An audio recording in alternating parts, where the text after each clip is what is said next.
So as you know, last week we said we would discuss a paper you nominated, which is by the Vietnamese Buddhist. We'll put a link in or something when we prepare this video, because the guy's name is Thich Nhat Hanh, that he's spelling out, and his book is called Being Peace.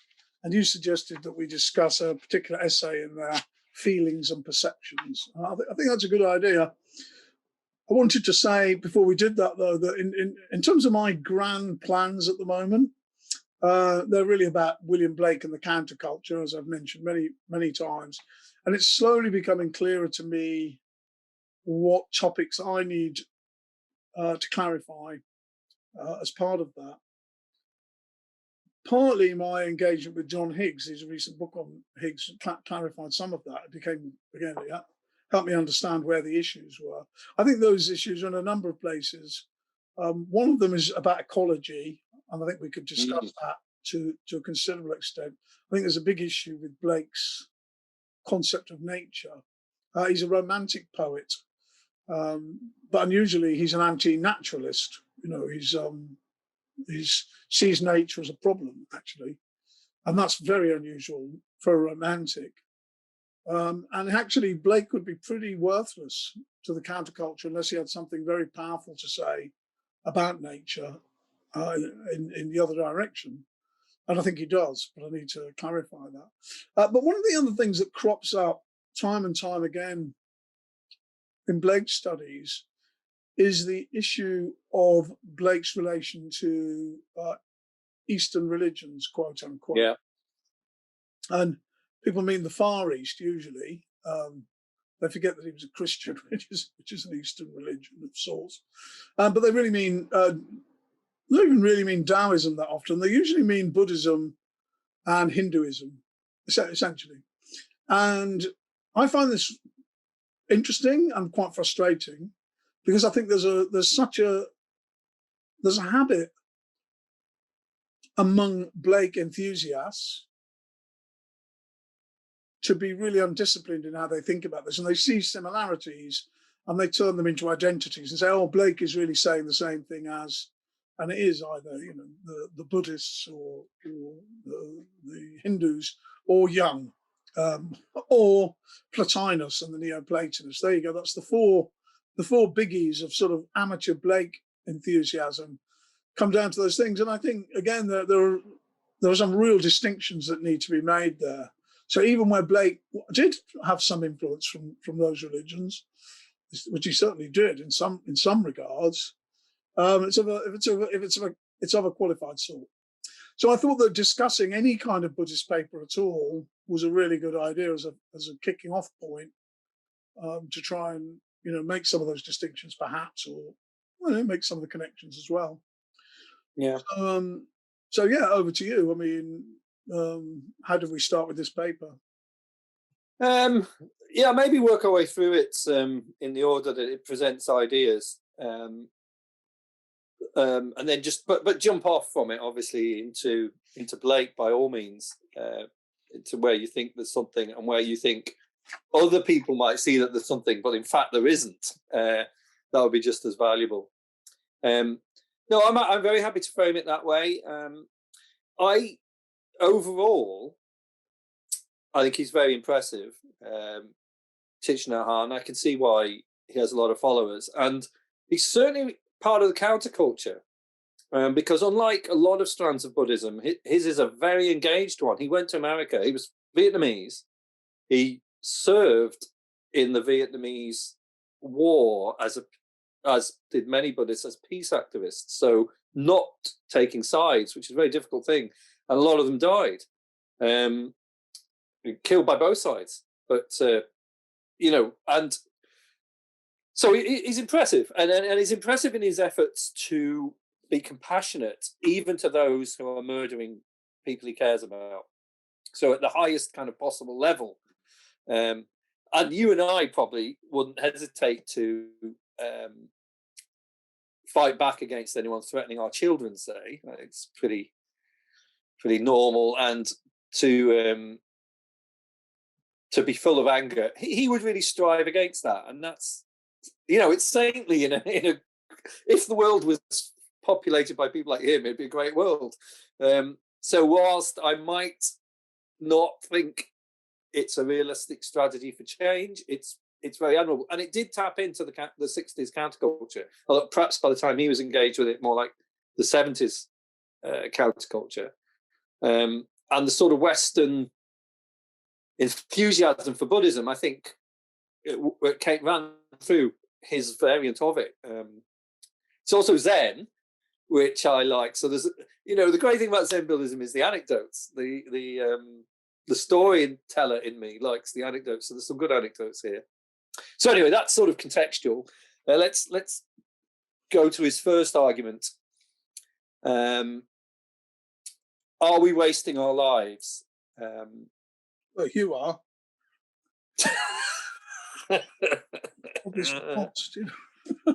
But no, yeah, okay, yeah. Are we wasting our lives? Where does he bring that up? I thought, by the way, I thought this essay was a really straightforward presentation of some key Buddhist ideas as I understand them. And I agree very much that Buddhism was, obviously being taken up as part of a movement of almost in parallel with the movement of decadence of the late 19th century. There was a take up of Buddhism very much by theosophists and people like that, who again very much talked in terms of the science of religion. So the Blavatskys, I'm even thinking of people like Aleister Crowley, made those kind of gestures about treating religion scientifically, being rigorous about it in some way, and recognizing much of value in Buddhism, but also recognizing it partly as a kind of scientific discipline. But the second wave of that was very much the 60s. I think that the counterculture was very much looking at. I think one of the problems here, because I'm not a great expert in, Edward Said and his critique of Orientalism, but I'm pretty sure it needs to be applied here, where so many people, young people, were rebelling against their culture, the culture of, the West, quote unquote, and obviously fair play to them. But one easy response is to sort of see, all these other religions in some amorphous way, not really distinguishing them properly, but as just better. People in the East are more likely to be this, that, and the other, calm, whatever, which is an ideological thing. Thich Nhat Hanh, I think, is conscious of this and is against it. So he argues that there's nothing wrong with the West. There's a lot wrong with the West. There's a lot, but it's the West has done a lot of great things, and that one shouldn't strive to. He meets Westerners who've got psychological anxieties, and they come to the monastery to try and escape them.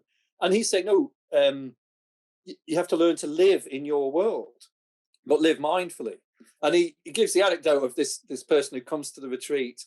It's a haven. Of course, he's welcomed with compassion, and that's what he was looking for. So he decides to stay. So Thich Nhat Hanh burns his hut down, so he can't stay. And his argument is quite different, actually, to the sort of opt out, drop out, let's be capitalist averse and all become Buddhists in the sort of 60s way. His argument is that let's be engaged, and that means 60 days of retreat-like practice a year, but the rest of the time have a job, have a car. I mean, he has a poem about why one shouldn't drive, but he's not. So he doesn't think the solution is this kind of mystical flower in your hair, go to the monastery, and that's the ideal life. The ideal life is where you find it. That's the impression I. But this is one of the characteristic things about Buddhism, I believe, and I don't want to be too sort of heavy on him about this. I mean, one of the problems is I want to try and get a better understanding of what Buddhism does actually say. But one thing that always made me very wary of it is its concept of return to the marketplace, which is an idea that, you study Buddhism and you do all the things that you do and follow all the Buddhist techniques and so on. But the goal in mind is to go back to your normal life, but be back in your normal life I mean, to me, it's astonishing that they use the expression "back to the marketplace." I mean, as opposed to anywhere else, not back to the kitchen or back to the paddy field or back to wherever, but specifically back to the marketplace. And I found that in his essay, there are several interesting things in it. One was very Blakean, actually, but I was rather struck by this sense of that you often get from Buddhism, or I do. And this could be part of its strength as well. I don't see this in a one-sided way, but it's always made me wary, is that it very much focuses on your need to adjust to reality, which is very often a good idea. You know, in all kinds of pathological situations, it can be a good idea. But it can also be a very bad idea. When reality is out of adjustment, it can be a very bad idea to say, my job is to realize that, to see that everything is just as it is, you know, the way that it is. And you know, adjust my mind to cope with that. So, you know, try to put out the flickering candle of you know, possessiveness and ownership by just letting go of even of problems. Yeah. I absolutely agree with that. And there's elements of that in this essay, but there's also elements that run contrary to it, which I'll talk about. But you've reminded me that I went on a retreat he came to Ireland, so I went because my partner was I wouldn't have gone without her interest in him. Yeah, so there was a moment where something went wrong with the catering or something, right? And we're all in this long, boring queue, and one of the cadre of the organisation came out saying, "This is a chance to practice mindful queuing." And that's exactly what you're saying. You know, no, we shouldn't be mindfully queuing. It's something's gone wrong. But you know, it was like, reconcile yourself to this because tough luck.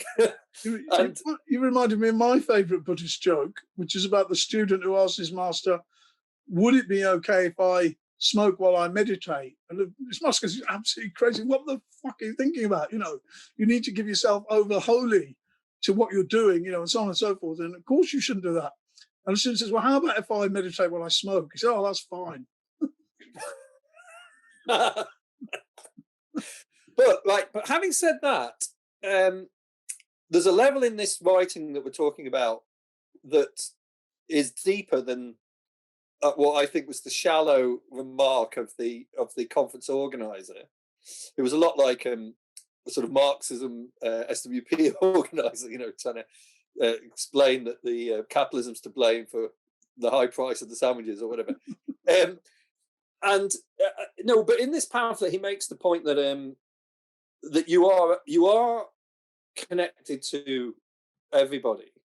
So he's not arguing that you solve your problem in isolation in a kind of Freudian psychoanalysis way. He talks about children especially, and that if you're not making them happy, you're not making yourself happy. He does talk about that dependency, but what he appears to say, so he gives an example of a father and his daughter who make a living by performing tricks, acrobatic tricks, you know.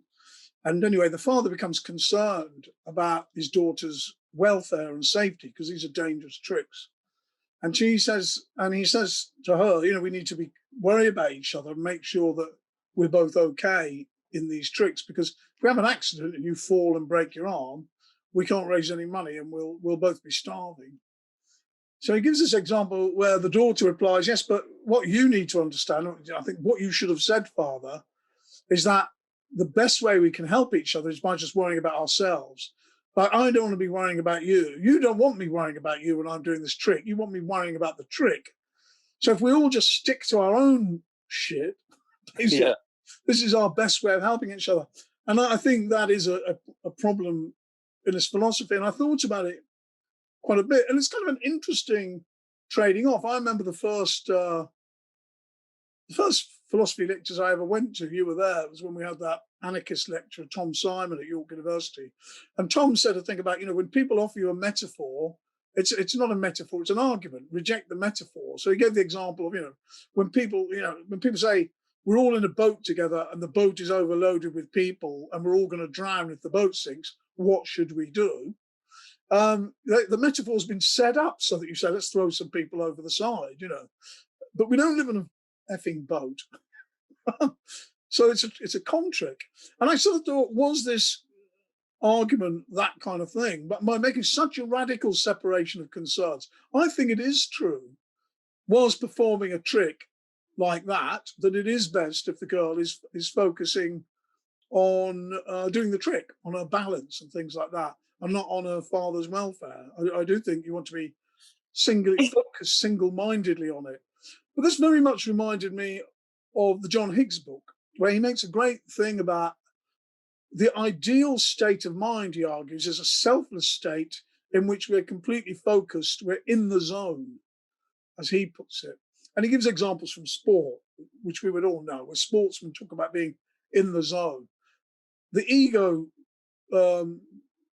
disappears somewhat or recedes, and we become immersed in the task at hand.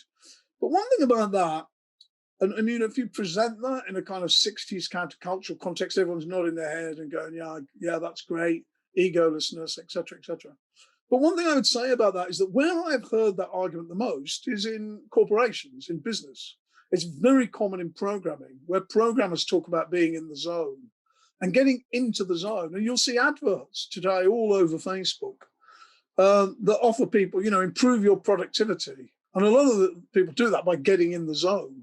Microdosing is popular because it can get you in the zone and be highly productive. So I'm wary of this. It's an extreme state of mind, and I'm kind of wary of it. I don't assume that it's a good thing in and of itself to be in this highly focused zone. However, if I were performing this trick on a pavement in Shanghai, I might want to be in the zone. I grant you that for my own physical safety. But what I'm saying is I don't think it's a typical example of how people relate to each other. I think we're much more independent that metaphor allows. And it made me, so what I sort of thought, well, how would Blake look at that? And there's this really lovely idea in Blake that I don't really understand yet. But he talks about the limits of contraction and opacity, which God has built into the world to make sure that we don't fall completely into hell. And that this contraction and opacity are quite difficult things to explain. So I won't bother attempting. But one implication of them is that, in a sense, when we contract and expand ourselves a sense of being, when it's most contracted, then we're an isolated individual. And when it's most expanded, we're no longer an isolated individual.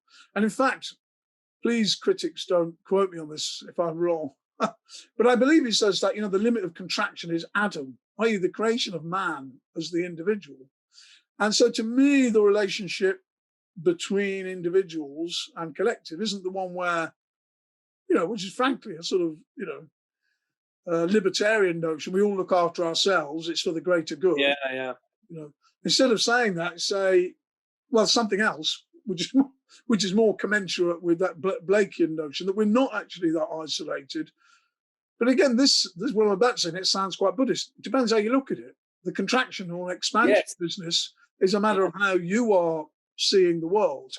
So, so on the what, you see what I mean? There's a sort of quid pro quo there. So I had the same reaction to you for that one about the father and the daughter doing the stunt, but I think that he would go on to say he would differ from the pure libertarian by saying that that there is a right way to live, and it involves being vegetarian, involves being concerned about the waste of producing meat and alcohol, actually, as well. That you could, you know, he was struck by someone telling him once that if the French consumed 50% less meat and alcohol, that would solve the world's food supply because it would release that much extra grain. So he's quite,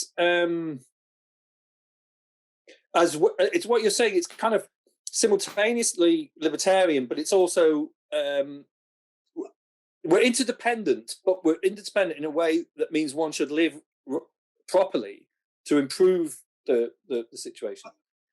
Just let me push on to the next thing, because I think this is very important for the Higgs book. He does go so far as to say, and let's look at quantum physics. And isn't it interesting how the observer disappears at that quantum level? Or rather, the observer becomes part of the experience at the subatomic level. So here we get, and I do. By the way, I think it's original what you just said there about contraction. I think that's really helpful, because I've been grappling ever since we read Bateson. I've been really grappling with this thought that my mind might not be located just in my brain, that it might be part of a system that is and the bit that feels like me could be part of something bigger, but I just can't conceptualize it properly. And I think what you just said there about contraction helped me there, because I was trying to explain it to my brother, this idea of mind, and he was quite interested in it. And I found myself saying that it was possible that the mind might be the full system. So me looking at the star, so there could be some sort of, but you'd need a better explanation. And in this pamphlet we read at one point, he said, I had a realization that the sun was my heart. And I felt that then. So he's, in terms of your idea of contraction and your Blakean idea of contraction and limitation, so he had a moment, Thich Nhat Hanh, where he felt the sun was his heart. So that was an expansion of the mind of him, and dependency with the solar system. And then we come back. So I'm being a bit vague here, but I'd love to hear your take on the validity of the comparison between the idea that we're all interdependent, and that this interdependency is rooted in a subatomic interdependency between minds and quantum effects. There are several different questions there. One thing on what you were saying at the beginning, my criticism of this guy's politics, he said, just look after yourself, are clearly not a criticism of him as a person, because he spent his life getting refugees out of Vietnam and clearly working for other people. So wasn't intended in that sense, but it is rather the logic of the way he presents the argument about that. That is the best thing to do. On this wider sense of how we might be immersed, there are some lovely ideas in modern physics. And I increasingly think that the relationship between philosophy and religion on the one hand and modern physics is extremely productive and interesting, but we have to avoid the kind of woo-like reaction which says, oh, the Buddhists always knew this, the Buddhists said this first. We've always understood that you're an observer, not a participant, and all of these kind of things. So how does that relate to what he said? So for our viewers, what he says is that, in the quantum space, modern physicists have said there is no such thing as an observer. There is only participants. To me, that's classic Buddhist woo. What I mean by Buddhist woo is, I've mentioned it before, there's a long tradition of Buddhists claiming that they're more in touch with contemporary physics than anybody else. And as I've said before, it's rooted in the history of Western imperialism and the way that Buddhists were challenged when they first met Christian apologists and so on, trying to convert them. Some of them took the view that a good defense of Buddhism would to say, well, we're not really competing with faith-based religions like Christianity. We're just really talking about how the mind ultimately works. And so, especially among the Western adherents, this was a really useful thing back at home to say, well, look at these guys. They're talking about the same stuff as modern physics. Now, so the question is, are they? And I don't think they are for many, many. I don't think it's sensible to compare ourselves to quantum physicists because conducting an experiment, observing quantum states, because in fact, I literally don't know anyone who's ever done that. I mean, I know people do because I read about it all the time, but I've never met a physicist who works like that. So I can safely say I've literally never met anyone who interacts with the quantum world in that way. We all interact with the macro world. And so the point that he's trying to make, however, that we are all participants, that he gets to it through a series of stages, one of which is a classic Cartesian step. He basically says everything can be an illusion. He says, for example, when I look at the stars far away, I'm looking at light. There's, if it's 3 light years away, the light is 3 years old. I'm not looking at a current situation.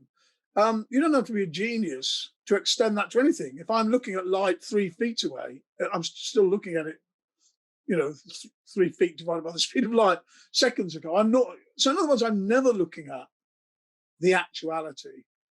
And I think that's a well down which, you can fall. And lots of people did fall down it after Descartes.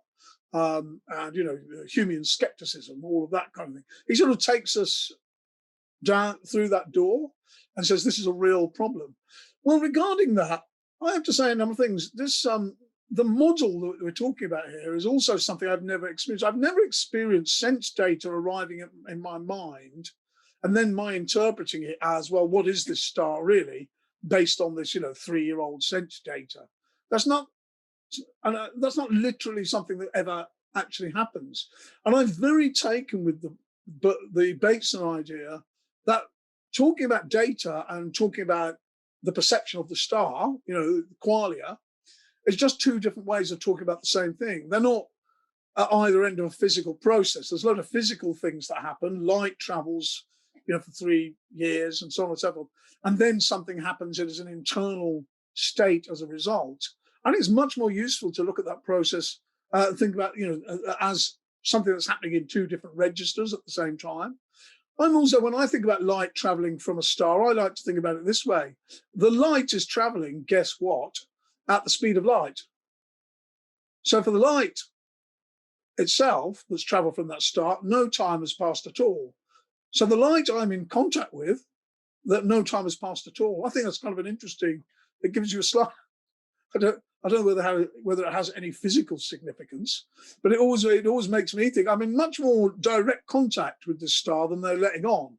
Because it's not shagged out 3-year-old light that's knackered after a long journey. The light, not only is it not aged in the journey, it's also become much more massive. It actually connects you with the star in no time. Now, I don't want to go too far down that hole, but I think it is an interesting way of counterposing this idea that we're just cut off from everything. Everything, and the light has to travel, the sound has to travel. I mean, the light's the best bit, that's traveling the fastest. But that means all the qualities we perceive, everything we perceive, not only of distant stars, we are somehow disconnected from. I don't accept that. But I think in that kind of Tom Simon sense, it's an interesting prelude to an argument. Okay, we argue that, we're cut off from the reality. And then the next step is to say, well, therefore, sort of look within yourself, because that's where the reality is. No, I'm not sure that's true. In my expanded sense, well, it's kind of true in one sense. If I look within, I want to find the universe. I mean, this is the idea of, the Kabbalistic Adam, Blake's Albion, is the totality of the universe is found in man. And I think that's quite important. So I've just criticized some of the stages of his argument. I haven't finished with it, but maybe, you want to interject or add something there. No, I want to hear you get to the subatomic particle. I see. So all he's referring to is the fact in quantum physics, it's the commonplace observation that nothing. So you've got the quantum states overlap, so anything is possible. The quantum thing isn't in any particular state until you look and measure it, and then you measure the spin, but you can't measure the speed, or the speed you can't measure the spin, and the interpretation of quantum mechanics says that really. And we know this through the Schrodinger's cat argument, that if you've got a macro event like the life or death of a cat that's dependent on a quantum event, you put the cat in a box, you've got a radioactive isotope that may or may not decay, 50% chance of it happening in any given time period. If it decays, it sets off a poison gas that kills the cat. Now, the argument of the physicist is that until you open that box, the cat is neither dead nor alive, or alternatively is both.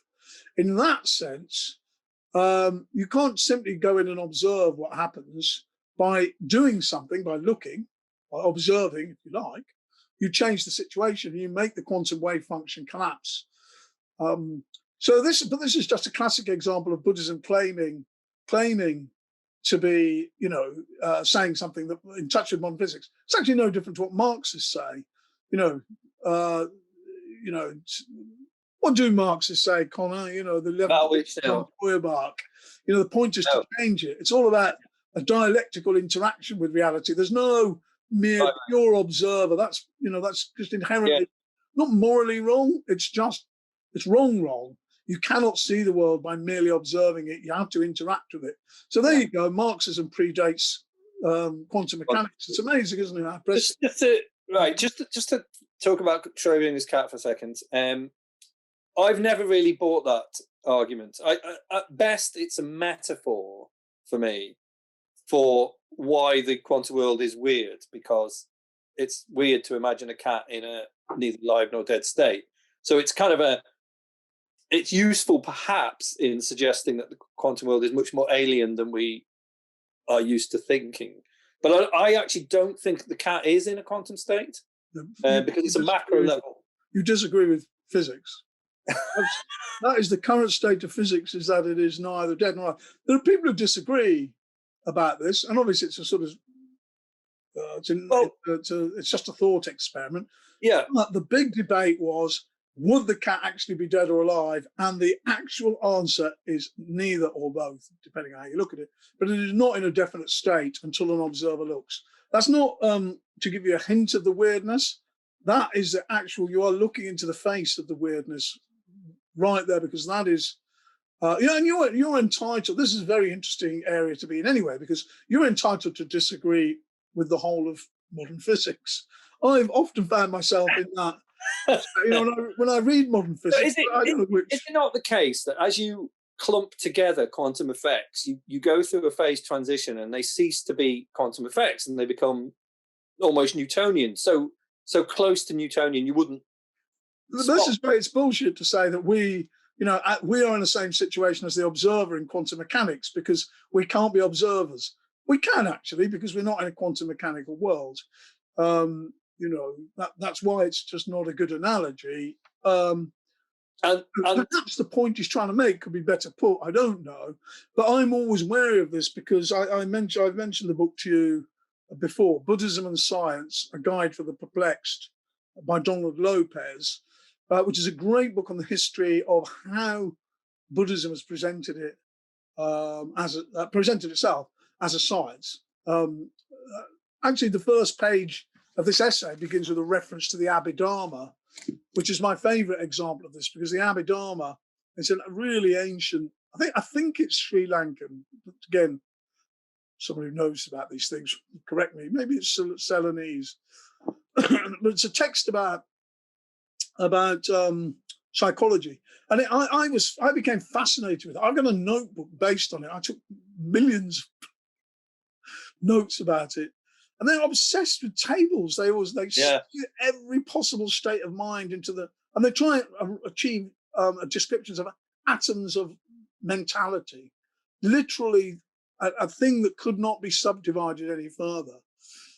And they list all these thousands and thousands of chitta, and then they provide the rules by which they interact.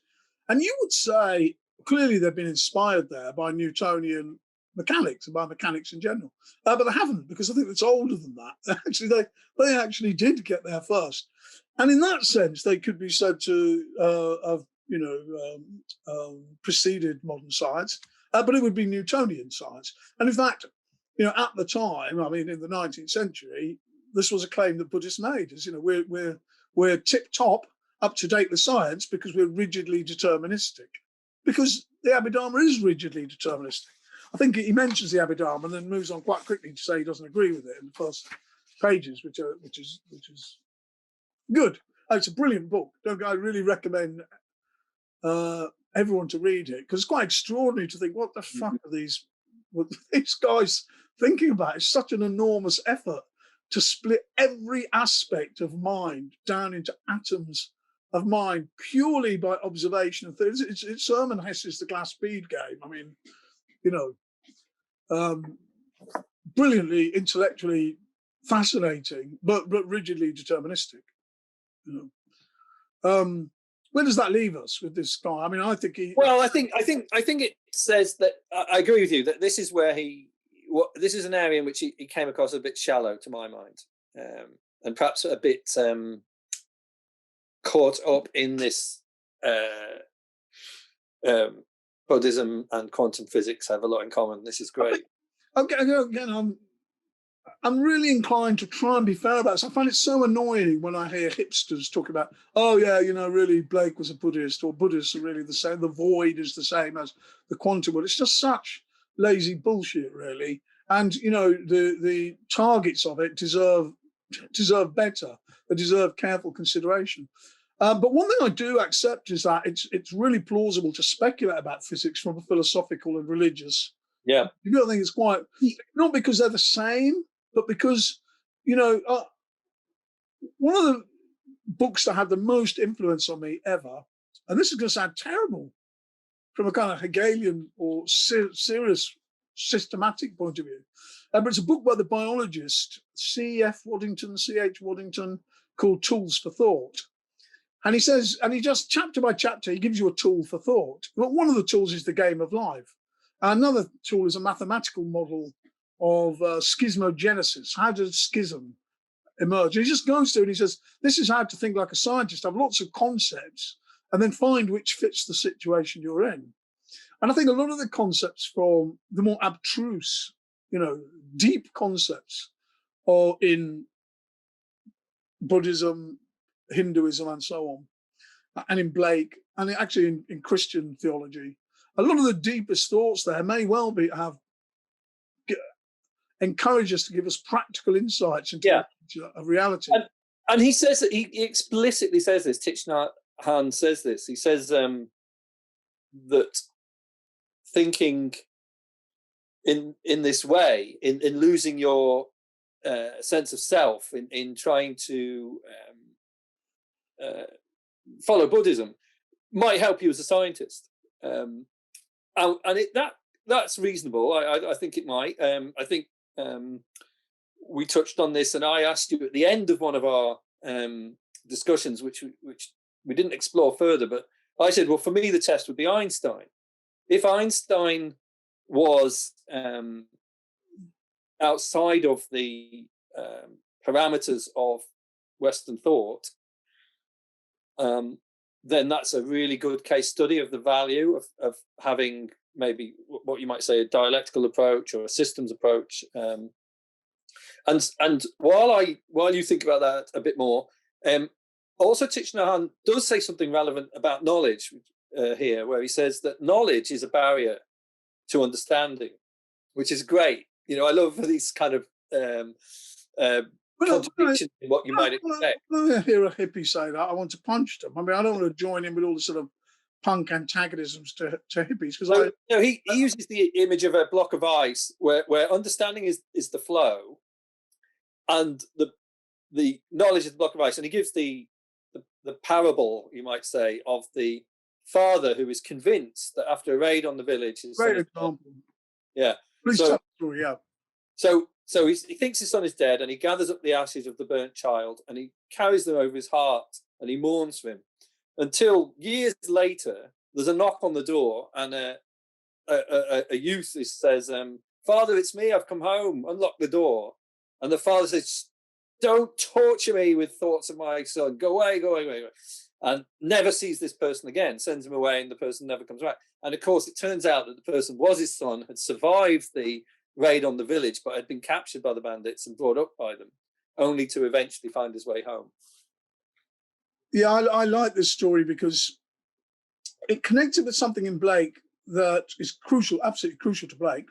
So when Blake talks about Eurism, people who are just beginning to engage with Blake, the first thing they learn is that Eurism represents reason of the mind, and he's a bit of a problematic character. He's not all bad.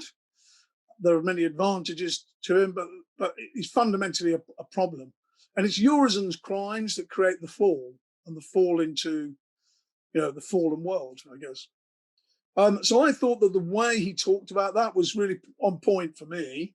And when I said earlier, when a hippie says that, I want to punch them. What I really meant was that because I hear it said in the sense that reason itself is a problem. And that is what you get from people who have a very shallow knowledge of these traditions, or a shallow knowledge of Blake. And they start saying, oh, Blake is the left mind. And they will caveat it. So it's not all bad, the way I just did. But essentially, they see it as a problem. Whereas I thought what this guy offered was a much more dynamic sense of where knowledge and understanding is or isn't a barrier. And I thought it was a good story to illustrate it that I think you would remember. And it's a really powerful concept. So in The Marriage of Heaven and Hell, Blake says that reason is the limit of energy. It's like a frozen image of a state of play at some point.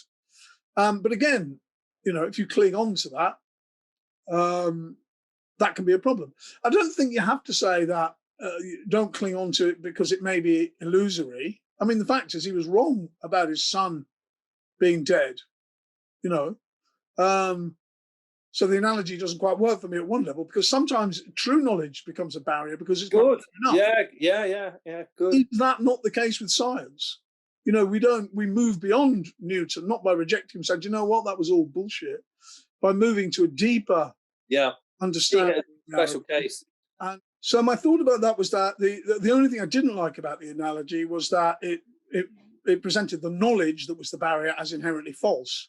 The man's son hadn't died, but he was clinging on to false knowledge. But the same is true of true knowledge, and that's how science works, is that one scientific paradigm is overcome, not by being rejected as utterly false, but by being superseded, and clinging on to the old way of seeing things really would be a problem and be a barrier. So I thought that description... Do you remember when fractals became like the skateboard craze? They were just, everybody was modern hula hoop. They still do. Come on. And chaos theory and fractals. Yeah, and it's so inviting when you get it that you do cling to it, but you see it everywhere. Think of it as a tool for thought. Waddington didn't talk about chaos theory in his book, to my recollection. I think it was too early. It was in the 70s, so he could have. But I don't think he did. But it would make a great chapter in that book. He would describe what chaos theory is, or therefore what a fractal is, and say, this can be a really powerful way of looking at some situations. But if it doesn't fit, use a different tool. It's not the right tool, in the toolbox. Yeah. So where does that leave us? I think I was really pleased to see that bit of his argument. Yeah. The limitations of knowledge. Because I thought at last, because everything else he argued, I thought, well, I know this from classic Buddhism, and I know what my criticisms are, and I don't want to just criticize Buddhism from the point of view I've always had, I've had for many years anyway. So I thought it was useful that he put such what I would call a subtle view of when knowledge can be a bad thing. I can't help hearing all those hippies and New Agers who will say to you, yes, knowing things is bad. They quote Frank Zappa, if you want to be a different kind of fish, you've got to jump out of the school. And so on and so forth. I actually have some sympathy for that position. I wish these hippies actually did that, but mostly they've got nice degrees, and work in whatever they work in. So it's really for other people's benefit that you shouldn't have knowledge, I guess. And also, as an autodidact-ish working class person, certainly someone who's very much in favour of that kind of knowledge. I hate the idea that don't have too much knowledge. Who are you trying to kid? No, I know. And all the socialist workers, the miners and so on that we knew loved knowledge and had massive respect for it. And but it's I suppose a little knowledge is a dangerous thing. Where does that come from? I suppose that's the territory that's being critiqued here, that you sometimes, having made a breakthrough, you cling to it. No, I think it's not just a little knowledge is a dangerous thing. A lot of knowledge is a dangerous thing. It's not the knowledge that's dangerous. It's your clinging to it. You know, when Yeah. you want to appear an expert, you know, Yeah. I Or, was there, or I know about this, or I studied this. I have a degree in blah, you know. or more subtly, when you've when to revisit it would be to open up parts of your personality that you don't really want to open up, that you're uncomfortable about. So, I can't help but thinking of my own development into Marxism, and then through the SWP and out the other side, and to question some of the values that you have. When you become a Marxist, you think you've got the key to understanding history, human behavior. I remember Lenin saying, I can't remember, he says it around the time of materialism and empirio-criticism. He makes this, what's an astonishingly godlike claim. I serve the truth does not serve me. So, in other words, in this sort of C.H. Waddington sense of these things are all just tools, you use the tools, but you try and pretend that it's really you serving the tools. I'm just delivering knowledge here. It is what it is. These are the facts. I get this all the time from, people with degrees. This is ridiculous pseudoscience, Andy. It's nonsense. It's been written off the agenda.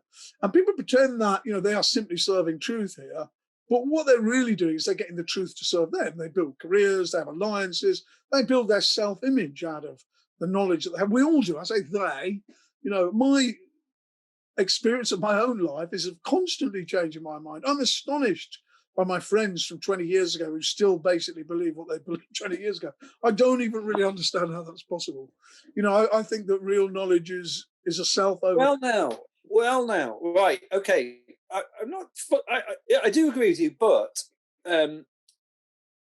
we share feelings with our youthful selves, and it might not be a sort of crystalline belief system that we share with our teenage selves. But I have a lot of still in common with who I was there, and this comes back to Mark Solms. I think that who are you?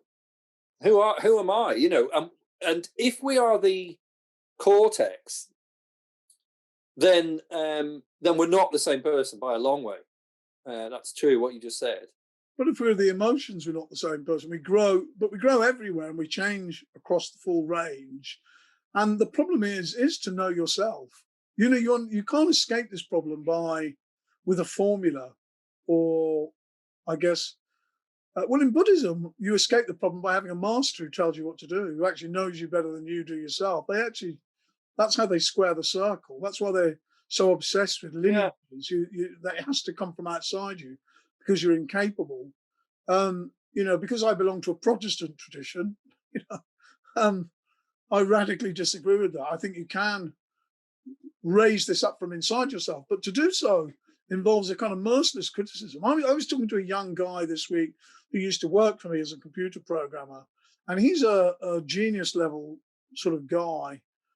And he wants to, but not just as a sort of intellectual, which he's a very clever guy, top of his year at a very prestigious university in computer science. But he also wants to be a businessman. He's interested in all the aspects of leadership and all these kind of things. And he phoned me up this week. I hadn't spoken to him for 6 months, but he phoned me up this week for some mentorship. And I said to him, we were talking, and he was talking about the sociology of recruitment when you're recruiting people, and about cognitive biases and all this stuff that's really interesting. And I agree with the critique of a lot of those situations that, you try and do fair interviews, but you come to the table with lots of biases. The problem with that is that sometimes your biases are the best bit of you. It's your instinct for other people, which can both be terribly unfair and judgmental and prejudicial, and ergo can support racism and sexism and many, many other things like that. But at the same time, it may not. Your instinct may lead you to make really good decisions.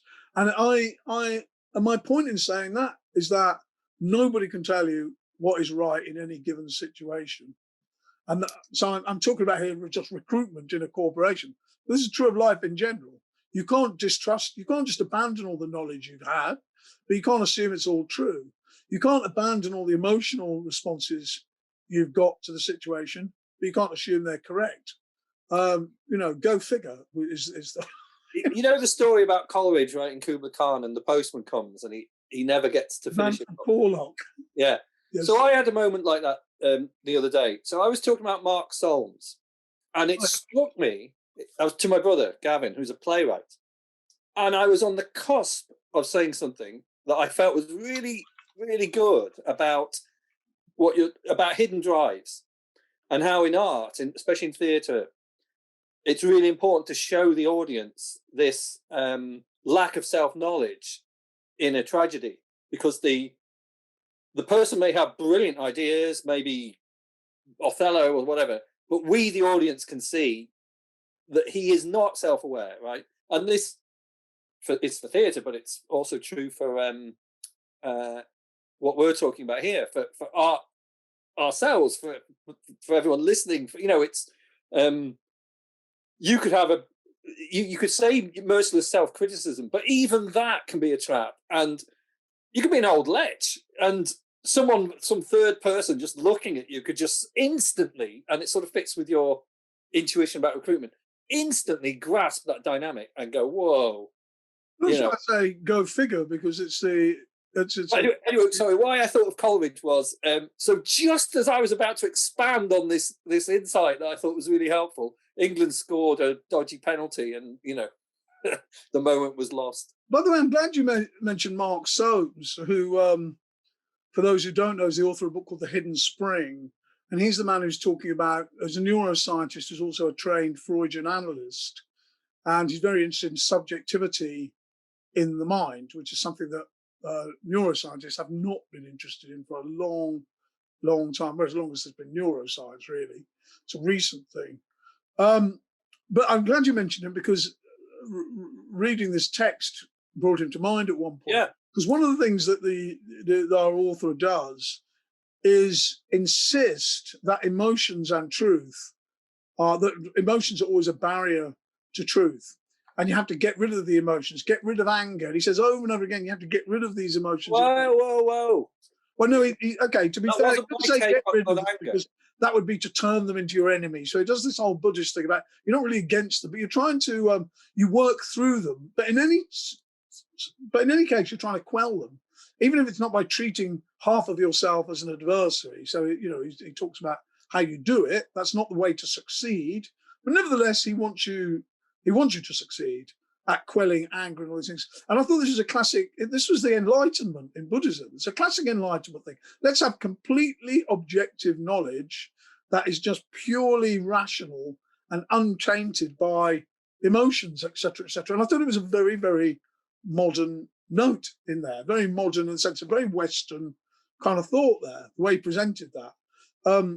What wasn't Western was his solution, which is, again, as you say, he says, if you war with the anger in yourself, that's one part of you fighting the other part, and you'll just get into a deadlock there. So in some sense, you have to sit with the anger, or sit with the emotions that they are, and observe them. And I want to say, his analogy was with a stirred up cup of muddy water, and that you needed to drink that water. So what do you do? And the answer is you're patient. And I quite like that. If you just sit there, you probably will get less angry, and and whatever. So it's kind of it was a good way of supporting what he was saying. But I don't think anger makes you blind. It's kind of interesting. I love the way our conversations spiral out, but let me collect a couple of thoughts here, right? So I was thinking about James Joyce's Cyclops this week, and the modern, very contemporary artist Brian Catling, who wrote the amazing, when people talk about, who's that charlatan SWP science fiction writer, China Mayville, when people write about how mind-blowingly wonderful China Mayville is, they mean Brian Catling. Brian Catling's a grown-up.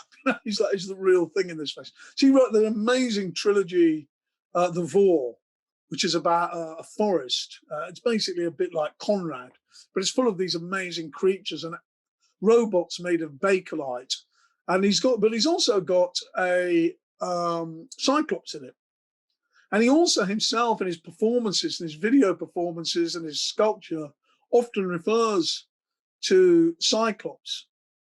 And I was thinking about this. He's agreed to do a meeting for the Blake Society in December. So I spoke to them this week and got him to agree to do a meeting, which I'm absolutely over the moon about.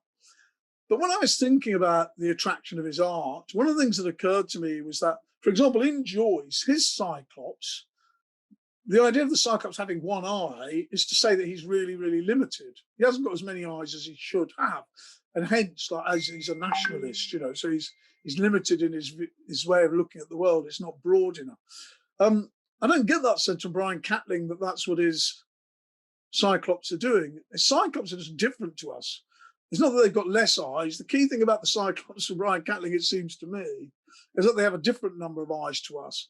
And it very much made me think of Blake when he talks about how do you know but that each bird, airy bird that cuts its airy way through the sky isn't basically full of amazing thoughts and experiences and so on. I think that's what Catling was doing. Why that's interesting and relevant to this discussion is that I thought our author here tended to say emotions and reason should be separated, whereas Mark Stone's, who we talked about a few weeks ago, very much shows how in the brain there's a sort of the emotions feed into an area of brain where different emotions run together and then fed into an intellectual system. Often judgments are made before the mind even starts to move, for sure. Right. But what's not happening is that the emotions are bad or distracting, and they're stopping the pure intellect from doing its work, which is kind of what our Buddhist is saying. Funnily enough, the Buddhist comes out on the side of the Enlightenment. He wants pure objective knowledge, unsullied by whatever this is. Whereas to me, Blake's fly, his bird, and Brian Catling's Cyclops are all just different ways of different kinds of experience feeding our perception. And Mark Soames, I don't know if you made this connection, but Soames argues that the bit that really counts is shared by animals and even birds. So absolutely. So there's a corollary to his argument about personality being more driven by feeling than we appreciate, which is we shouldn't harm these creatures. Blake was right. I think the interesting thing about that is that now neuroscience is saying that, casting our minds back a few minutes to when you had the audacity to challenge quantum mechanics.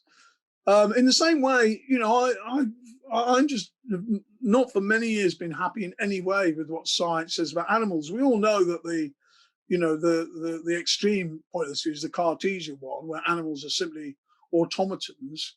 One of the reasons I love Blake is that no matter theoretically how he views animals, he gives you a powerful sense of these different beings moving in the world. Wittgenstein, you say, what is it like to be a tiger? You can never really know that, but he assumes there is something that it is like a tiger. Yeah. And that's what this Mark Soames area of the brain is about that experience of experience, having experience is what it is like to be that animal at that time. And so, I thought he was absolutely, hammering open a new door and bringing, I suppose it's always great when scientists bring science up to date with your prejudices. But that is, that's a good example of, I think, a prejudice that is running. Yeah, I definitely. I think anyone who's ever had a pet must, at some level, have intuited this, and we must have striven to be cold towards animals, to allow ourselves to eat them the way we do. I don't know how our lives. I mean, how far are we allowed to spin out here? But I found that our relationship with nature, for most of the time we've been around, a lot of humans have lived by following the coast around the continents and eating seashells, things like that, and various plants, and haven't had to face this problem.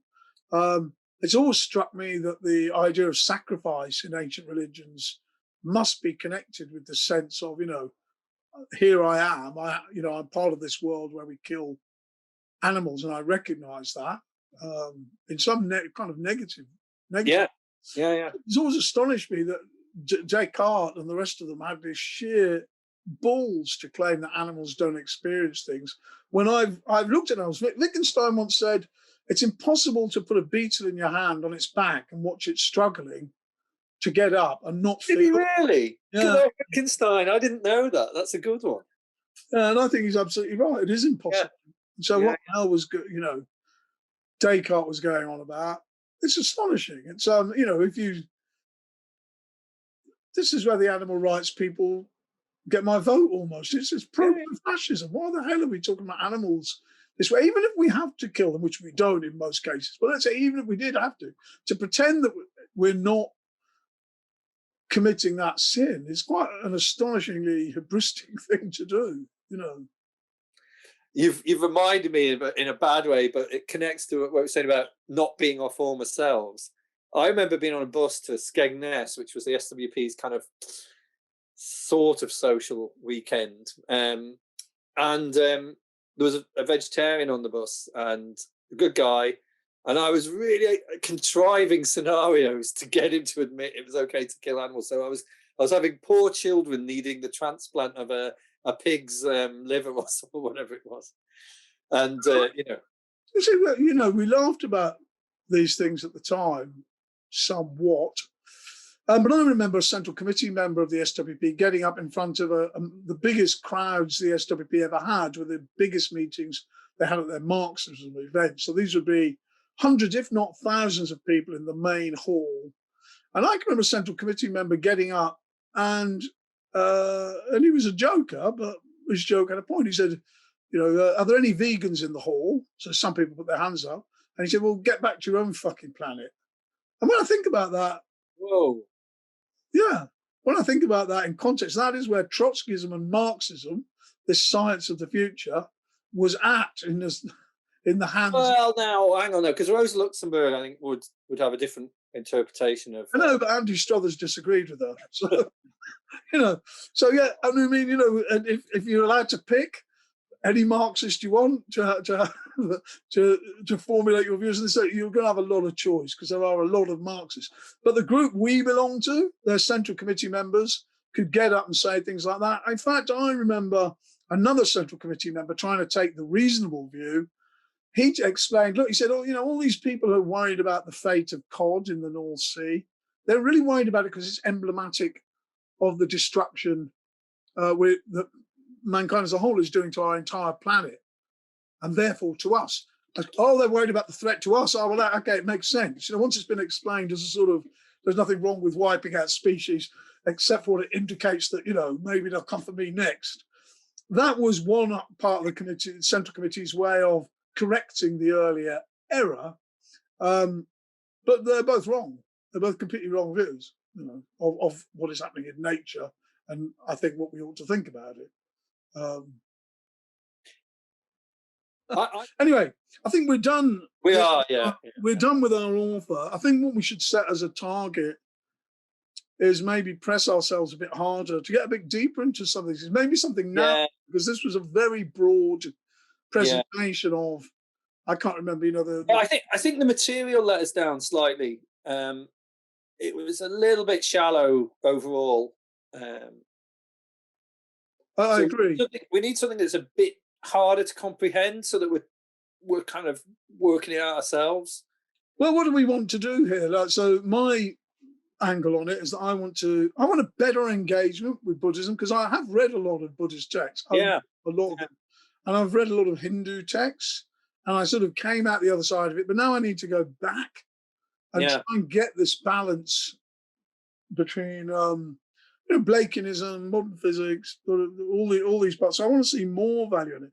How about, and this may not work at all given the nature of the material, but how about if I try and find a chapter in the Flower Garland Sutra that could be discussed? Okay. The reason I say that is because without knowing what the Flower Garland Sutra is actually arguing, It's one of the most impressive Buddhist texts I ever read, and I think it is something in there. But maybe no, let's go for it. Let's go for it. When we next meet, you and I will discuss something from the Flower Garland Sutra with a view. Let's see whether that works. And if I say that, if I can't find anything in the next few days, we'll come up with a plan B. But that's our plan at the moment, right? Right.